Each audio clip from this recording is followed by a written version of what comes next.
Hello students, in this video we will discuss about the cytokinesis, जो कि हम cell division में पढ़ रहे थे कि जो 2 स्टेजेस मेनली हम पढ़ रहे थे कि एक कैरोकिनेसिस एम फेज जो होता है वो कैरोकिनेसिस और साइटोकिनेसिस 2 स्टेप में होता है। कैरोकिनेसिस में क्या हो रहे थे, डॉटर न्यूक्लियाई में जो क्रोमोसोम्स थे, ठीक है, जैसे कि सेग्रीगेशन और duplicate of chromosomes takes place in the karyokinesis, और डॉटर न्यूक्लियाई में क्या हो रहे थे, वो डिवाइड हो रहे थे। न्यूक्लियस जो था वो 2 डॉटर न्यूक्लियाई में डिवाइड हो रहा था। But it is not sufficient for the cell division, क्योंकि हमको यहाँ पे बाद में क्या होता है कि जो सेल है वो कम्प्लीटली सेपरेट होंगे, ठीक है। तो for that it is necessary to the division of cytoplasm also. Okay, तो यहाँ पर क्या होता है कि cell itself divide into 2 daughter cells by the separate process, जिसको आप क्या कहते हैं, साइटोकिनेसिस कहते हैं, जो कि सेल डिवीजन कंप्लीट होने के बाद सबसे एंड की प्रोसेस होती है। ओके, अगर हम बात करते हैं एनिमल सेल की, in an animal cell this is achieved, this is यहाँ पे किसे रेफर कर रहे हैं, साइटोकिनेसिस को रेफर कर रहे हैं। Okay, in an animal cell, cytokinesis is achieved by the appearance of a furrow in the plasma membrane, and the furrow gradually deepens and ultimately join in the center, dividing the cell cytoplasm into 2। एक furrow बनता है plasma membrane में, फिर वो क्या होता जाता है, डीप होता जाता है और अल्टीमेटली क्या हो जाता है, सेल कंप्लीटली सेपरेट हो जाते हैं। In case of plant cell के केस में अगर हम बात करते हैं, plant cells are enclosed by a relatively unextensible cell wall. जो सेल वॉल होती है वो कैसे होती है, इनएक्सटेंसिबल होती है। तो इसीलिए यहाँ पे जो साइटोकिनेसिस होता है वो थोड़ा सा डिफरेंट मैकेनिज्म के साथ होता है।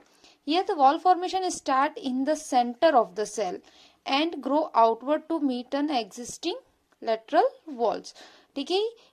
एनिमल सेल में क्या हो रहा था, प्लाज्मा मेम्ब्रेन से फ्यूरो बन रहा था और वो डीपर मतलब कि डीप साइड अंदर की ओर क्या होता जा रहा था, बढ़ता जा रहा था और अल्टीमेटली क्या कर रहा था, सेल को सेपरेट कर रहा था। लेकिन प्लांट सेल में क्या हो रहा है, प्लांट सेल के सेंटर में वॉल फॉर्मेशन स्टार्ट होगा और वो बाहर की तरफ ग्रो करेगा और अल्टीमेटली क्या करेगा, एग्जिस्टिंग लेटरल सेल वॉल से वो जुड़ जाएगा। और जो न्यू सेल वॉल है, the formation of the new cell wall begins with the formation of simple precursor, जिसको आप क्या बोलते हैं, cell plate, that represent the middle lamella between the walls of two adjacent cells. At the time of cytoplasmic division, organelles like mitochondria and the plastids get distributed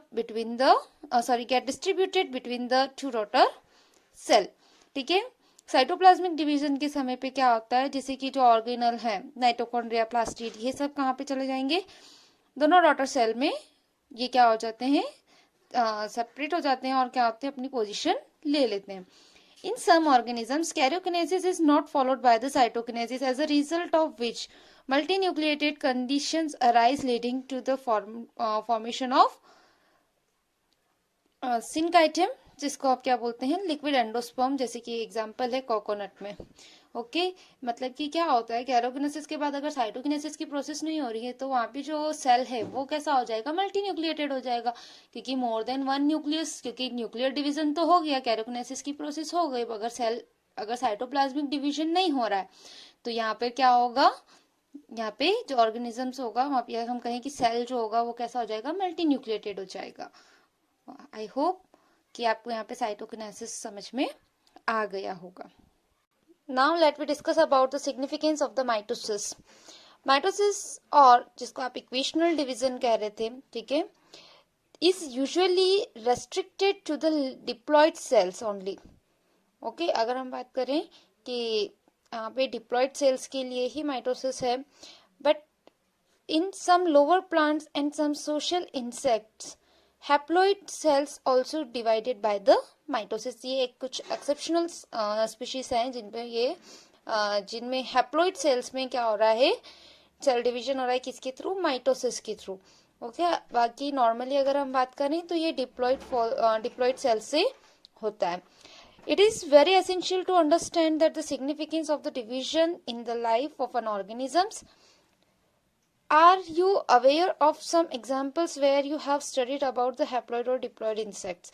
ठीक है, यहाँ पे अगर हम बात करें हैप्लॉइड और डिप्लॉइड इंसेक्ट्स के बारे में, कुछ एग्जाम्पल्स